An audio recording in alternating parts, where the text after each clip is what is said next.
Di tengah konflik dengan Hamas dan Hizbullah, Israel justru terseret perang Rusia-Ukraina. Kondisi itu terjadi saat Israel disebut akan memasok rudal Patriot untuk Kiev. Tidak hanya menghancurkan senjata Israel, Rusia pun mengancam akan menyerang Tel Aviv secara langsung.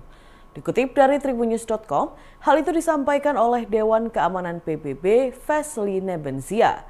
Ia memperingatkan konsekuensi jika Israel ikut campur dalam perang Rusia-Ukraina. Terlebih, beredar kabar bahwa rudal Patriot Israel akan membantu pasukan Kiev dalam perangnya dengan Moskow. Vasily Nebenzia menyebut nasib Israel akan sama dengan negara Barat dan Amerika Serikat yang menjadi sekutu Ukraina.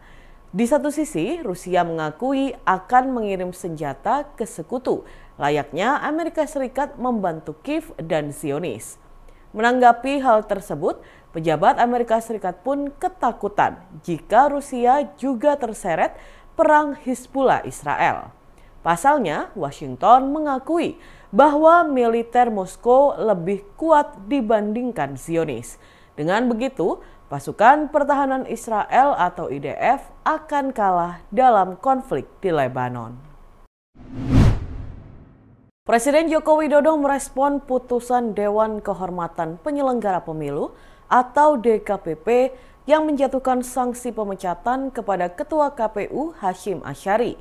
Diketahui, Hasyim terbukti melakukan pelanggaran kode etik dan pedoman perilaku penyelenggara pemilu. Jokowi menghormati keputusan DKPP terhadap Hasyim.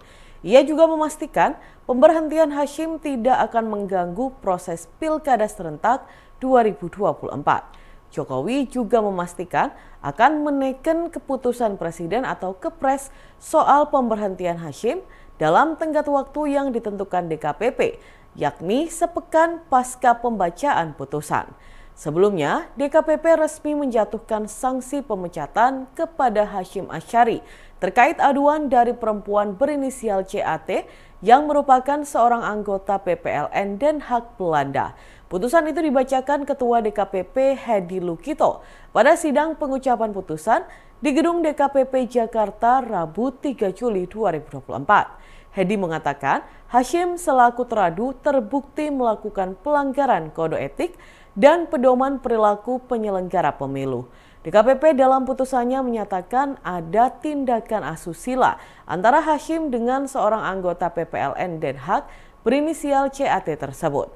DKPP mengatakan hubungan badan dilakukan secara paksa di kamar hotel tempat Hasyim menginap pada 3 Oktober 2024. Saat itu Hasyim berada di Den Haag berkaitan dengan kepemiluan. Untuk mengisi kekosongan posisi, KPU menunjuk Komisioner KPU RI Muhammad Afifuddin sebagai PLT Ketua KPU RI untuk menggantikan Hasyim. Keputusan itu berdasarkan hasil rapat pleno tertutup yang dilakukan Komisioner KPU RI di kantor KPU RI Jakarta pada Kamis 4 Juli 2024. Dan Tribunnews berikut kita simak bersama pernyataan dari Presiden Republik Indonesia Joko Widodo. Pemerintah menghormati kewenangan DKPP dalam memutuskan itu. Dan pemerintah juga akan memastikan bahwa pilkada tetap berjalan dengan baik, lancar, nantinya jujur dan adil juga.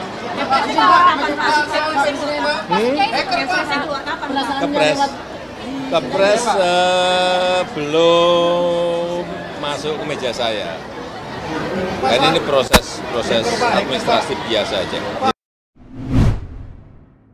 Aksi heroik seorang ayah melindungi dua anaknya saat kapal nelayan yang mereka tumpangi terbalik imbas gelombang tinggi viral di media sosial.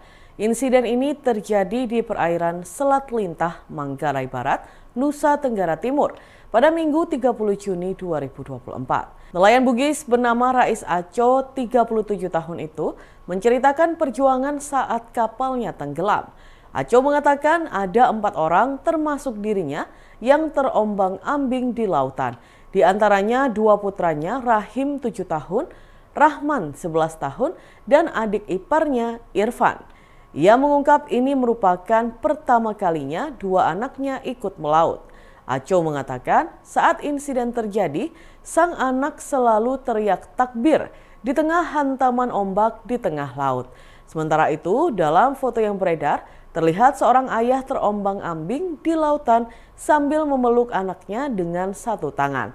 Sementara tangan lainnya memegang ujung perahu yang sudah terbalik. Di ujung perahu yang terbalik itu terdapat seorang anak laki-laki lainnya. Ia terombang-ambing dengan hanya memegang potongan styrofoam box. Namun saat kejadian terdapat speedboat ARC Zaidan yang melintas dan membantu keempat korban. Mengetahui hal ini, pengemudi speedboat tersebut langsung menginformasikan ke Basarnas.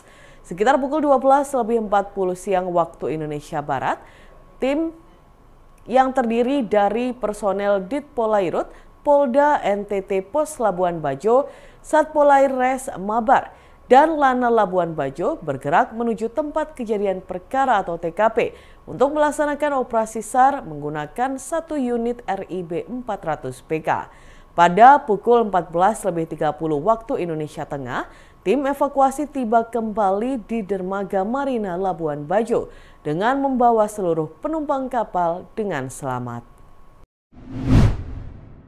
Para guru besar dan sivitas akademik Fakultas Kedokteran Universitas Airlangga atau FK-UNER berencana mogok kerja hingga jabatan Profesor Dr. Budi Santoso sebagai Dekan FK-UNER dikembalikan. Hal ini diungkapkan sejumlah guru besar dan diamini sivitas akademik FK-UNER dalam aksi damai yang digelar di halaman FK-UNER pada Kamis 4 Juli 2024. Profesor Dr. Hafid Bajamal mengungkapkan ajakan mogok kerja ini sebagai bentuk protes atas tindakan Rektor UNER yang memberhentikan Dekan FK UNER dirasa tanpa adanya alasan yang jelas. Menurutnya, para sivitas akademik masih menunggu tanggapan dari Rektor setelah aksi ini. Pihaknya akan melakukan tindakan terarah, bahkan tidak segan melakukan mogok mengajar. Sementara itu, Profesor Dr. Puruhito, Rektor UNER masa bakti 2001 hingga 2006 bersama puluhan guru besar yang masih aktif mengajar, hadir memberikan orasi dalam aksi damai tersebut. Demikian pula para PPDS, dokter muda, dan staf pengajar FK UNER. Profesor Puruhito mengungkapkan keputusan Rektor yang menyatakan bahwa Profesor Budi Santoso yang dihentikan jabatannya sebagai dekan secara mendadak dinilai tanpa suatu sebab yang pasti, sehingga banyak pihak tidak mendukung pemberhentian jabatan pria yang akrab disapa Prof Bas ini. Ia menuturkan jasa Prof Bas sangat banyak untuk membuat nama UNER semakin naik. Sebab itu, pihaknya pun kecewa dengan pemberhentian mendadak ini. Menurutnya, keputusan pemecatan juga tidak sesuai dengan pasal 53 Statuta UNER, bahkan Perpres. Pasalnya, Profesor Budi dalam keadaan sehat, tidak mengundurkan diri, dan tidak terlibat dalam tindak kriminal yang ditetapkan hukum. Ia pun berencana menanyakan dasar pemecatan, karena hingga saat ini belum jelas apa yang mendasari Rektor bertindak secepat ini. Terkait imbauan mogok kerja yang disampaikan sejumlah guru besar, Profesor Puruhito mengembalikan hal ini pada persepsi tiap pengajar UNER. Menurutnya, FK UNER tetap mendukung pemerintah membuat pendidikan menjadi lebih baik. Dan Tribuners, berikut kita simak bersama wawancara dengan Guru Besar FK UNER, Profesor Dr. Hafid Bajamal. Senior maupun junior, karena melihat prestasi Prof selama ini, ya, dan melihat ketidakadilan yang nyata, sehingga kita mempertanyakan kesalahan sebesar apa itu sampai mengharuskan dia diturunkan secara mendadak dari jabatannya. Tinggal lanjuti itu kegiatan terarah. Kita sedih karena seakan-akan kampus mau ditekan, mau diberangus kemampuan dan nilai-nilai akademiknya. Itu saja. Tindakan selanjutnya apa, Prof? Kita menunggu jawaban notis dari Rektor. Kita akan tindak lanjut. Jika tidak dihiraukan sama Rektor gimana? Ya, kita akan melakukan upaya-upaya yang terstruktur dan terarah kita akan melakukan, paling tidak melakukan mogok mengajar di kampus ini sampai rektor mengembalikan posisi daripada Prof. Puch. Dan kita sudah kompak, semua kepala bagian, semua staf dan semua dosen-dosen sudah sepakat. Nota pembelaan atau eksepsi mantan Bupati Probolinggo, Puput Tantriana Sari, dan suaminya mantan anggota DPR RI, Hasan Aminuddin, terdakwa dugaan tindak pidana pencucian uang atau TPPU dalam jabatan senilai lebih dari 100 miliar rupiah ditolak Majelis Hakim pada Kamis 4 Juli 2024. Pasangan suami istri itu akan menjalani sidang atas perkara TPPU pada pekan depan, di tengah prosesnya menjalani masa pemidanaan sebagai terpidana kasus korupsi yang telah divoniskan pada tahun 2023 lalu. Hakim Ketua Ferdinand Marcus Leander menegaskan nota pembelaan atau eksepsi dari kedua terdakwa tidak diterima atau ditolak.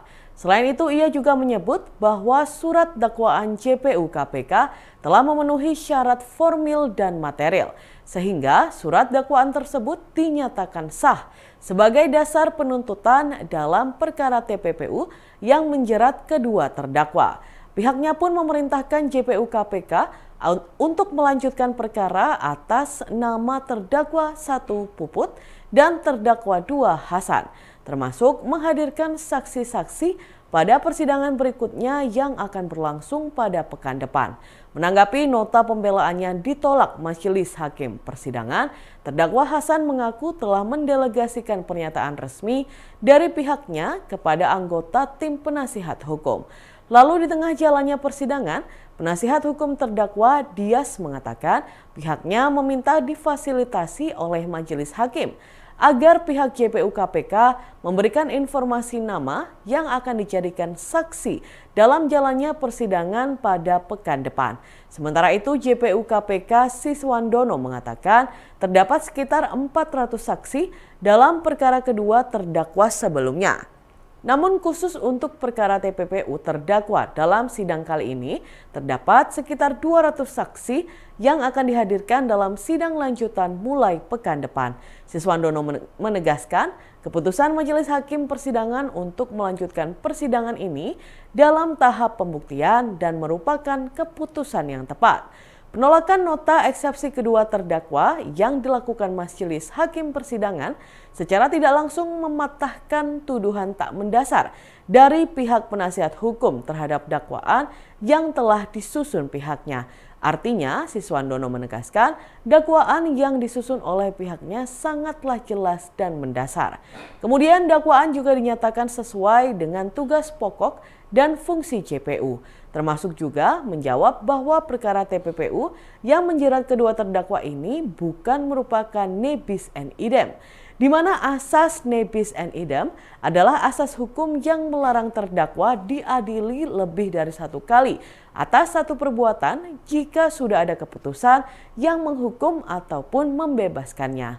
Dan Tribuners, berikut kita simak bersama wawancara dengan JPU KPK Siswandono. Tentang bahwa dakwaan tidak jelas, dakwaan kabur itu tidak diterima. Ya, jadi hakim menganggap dakwaan kami, dakwaan Putut itu adalah dakwaan yang jelas, yang bukan dakwaan kabur. Itu yang pertama. Yang kedua terkait dengan kewenangan JPU KPK, maka penuntutan ternyata memang kami berwenang.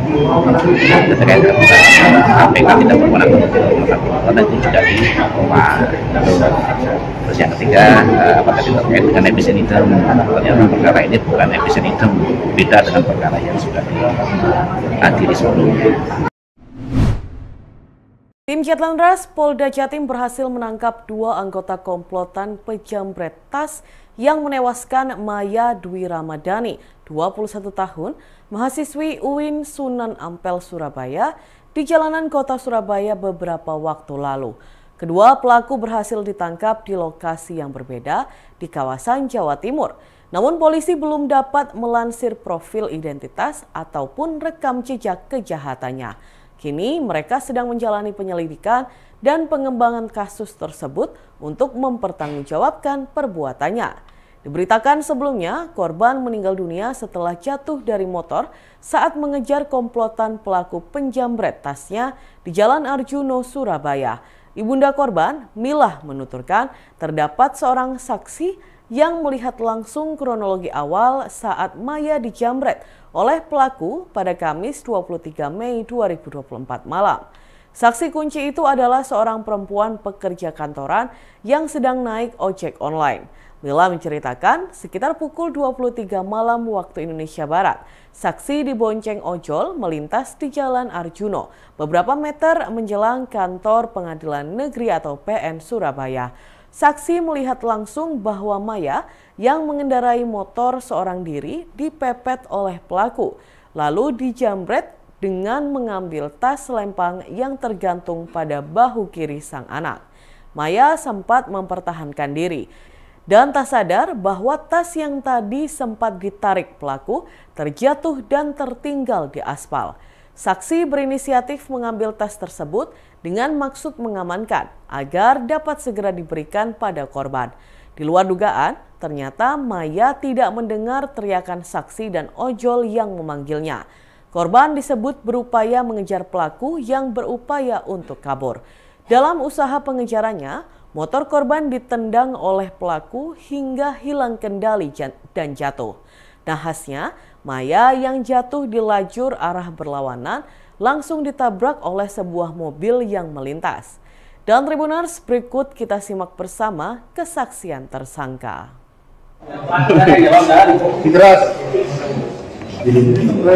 Diminum. Oh, miras. Miras ya. Terus apa lagi? Ayo. Sudah berapa kali dan berapa TKP sebelum kasus Maya ini? Ini baru satu kali katanya. Baru sekali yang ketahuan ya? Ini berapa kali kamu? Hah? Satu kali tenang. Dulu nggak pernah. Dulu di mana? Di Polrestabes di mana? Download Tribun X sekarang, menghadirkan lokal menjadi Indonesia.